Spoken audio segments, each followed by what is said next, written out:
Boston has like a really strong like tracking program.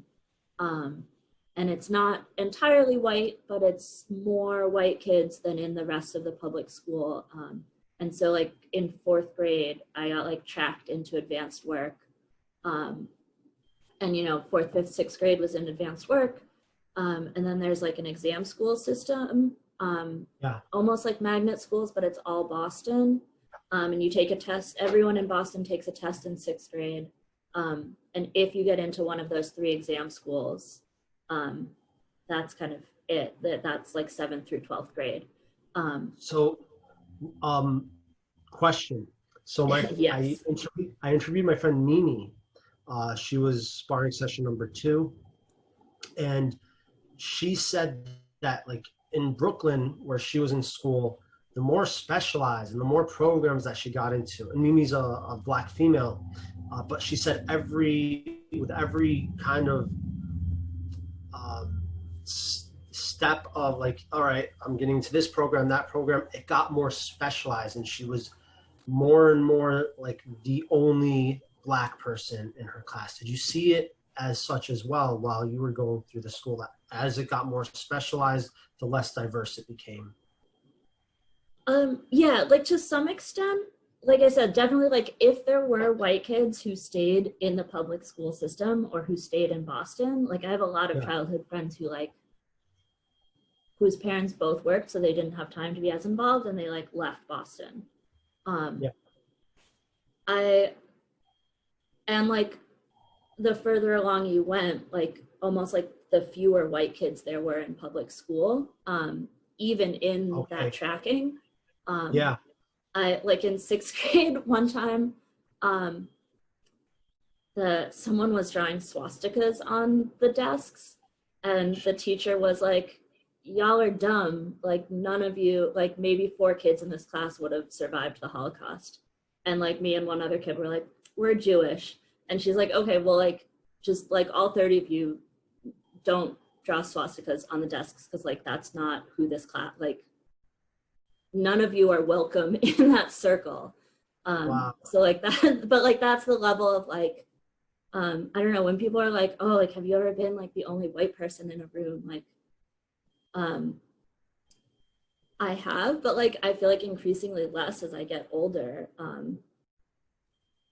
But I did have that experience growing up, but at the same time no one talked about it. Like also like that incident with the swastika was like probably the closest we ever came to talking about race.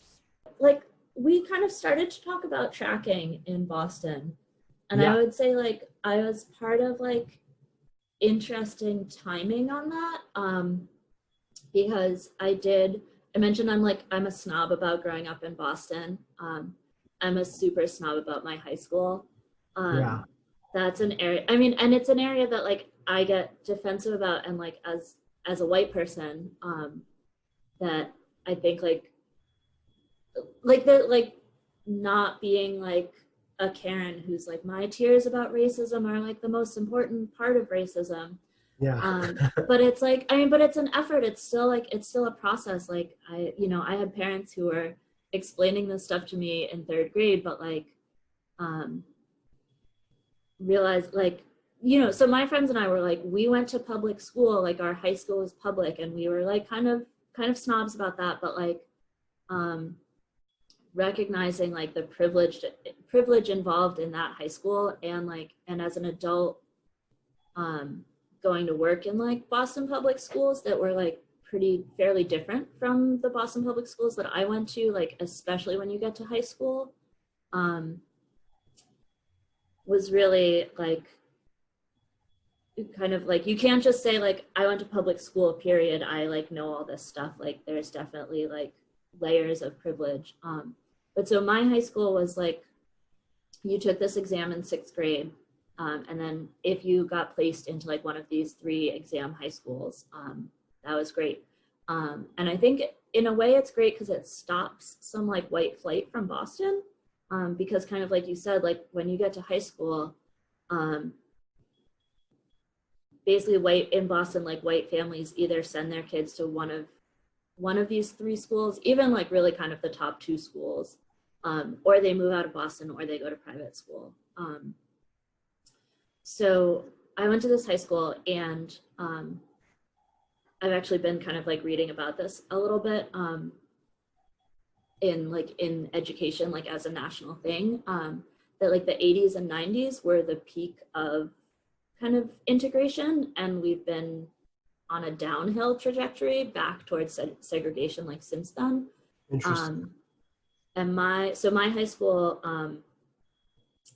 when I was in like elementary, middle school, there was a quota system, like a race-based quota system. So it's based on, you got in based on like your grades, your test score on this one test that, you know, white people paid for tutors, or like wealthy people paid for tutors. Not that that's like an exact like one-to-one. Yeah. And there was a quota based on every sixth grader in Boston, to try to keep these like exam schools looking diverse, like race-wise, diversity-wise, like the city of Boston. I think the year before me, this like white girl from the next neighborhood over from mine sued because she hadn't gotten in, and she said it was because of the quotas. So the compromise, the year that A white girl that sued because she didn't get into the top school. Okay. And she said it was because like her, you know, her is like a classic like American, my spot got given to a Black person because of quotas. Yeah, like a Karen I roll. Yeah. Learning true Karenness like from young. Yeah. And so my year, the compromise was that the quota was based, instead of on everyone in the city, was based on who took this test. And the test was given on like a Saturday morning. So like your parents had to get you there. It wasn't given to like every student in school. You know, people would pay for test prep. But anyway, so my class was like less diverse than the class before us. The year after that, they got rid of the quota altogether. Like I think like she won the lawsuit. But it was like my school and like my class were kind of like in the news for that. One of my friends who's Black and Hispanic talked a while ago about like being interviewed by like a news camera outside of school, and like having someone ask like, do you think you belong here? Like what do you think about the quota? Does it make you question whether you belong here?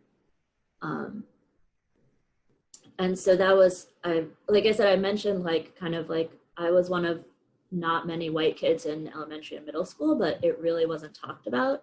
And then 7th grade, like I start this high school, and it's like, it's in the news, like my friends and I are talking about it, teachers are talking about it a little bit, like our parents are talking about it, like kind of the city is talking about like what quotas are and who belongs at this school, and like and all this stuff. And I mean, and my parents were like squarely like, that school should look like the city, like we have quotas. I mean, I don't think any of us were like as woke then as we are now to like some of the stuff we were saying. I think I wouldn't say now, but we were like kind of squarely like diversity is good for everyone, and it's like a disservice to the school that admission is like not going to take that into account anymore. So I find quota systems to be interesting, and I support them as long as there are racial disparities. But I think that what quota systems don't do is they don't erase the fact that disparities exist prior to students getting to the schools, right? So yeah, and you know, racism has seeped its way into like every facet of American education, American society. yeah, And like I feel if there were programs like free childcare, you know, or free healthcare, obviously. yeah, These real social programs, universal social programs, we're going to start seeing less of these disparities among white and Black. It still will exist for some time, but once the disparity doesn't exist as much, then you're not gonna have this need for quotas, once, Yeah. you get what I mean? So it's Yeah, like, that like ideally in the future, we would not have to like wait until you're in middle school to say like we're gonna even this out by like giving you like a little bit of a boost, but that like there's preschool and books and healthcare and childcare, and like you don't feel unwelcome in schools, and like the principal like knows the neighborhood. yeah, But where we are now, I think like quotas is one piece of that. Or like, and I think now we like don't really, very few places have quotas anymore. Like yeah. colleges instead will say like we look at the whole picture rather than like we're gonna like accept X number of like people from this background.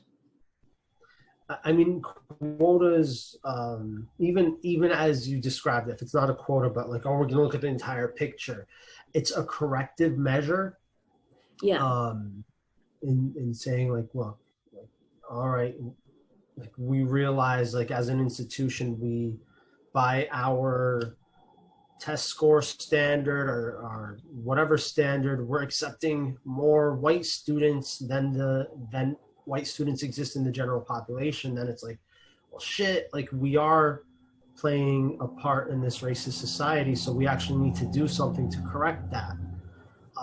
It's a corrective measure, but a lot needs to be corrected prior to it, and it's because we don't value the work that poor people do in this country, and that people of color do in this country. A lot of different cultures exist in large cities like Boston, and a lot of them are, for example, multi-generational cultures. Like, why is it that a grandmother can live with the family and take care of the children, yet the grandmother has no right to any kind of like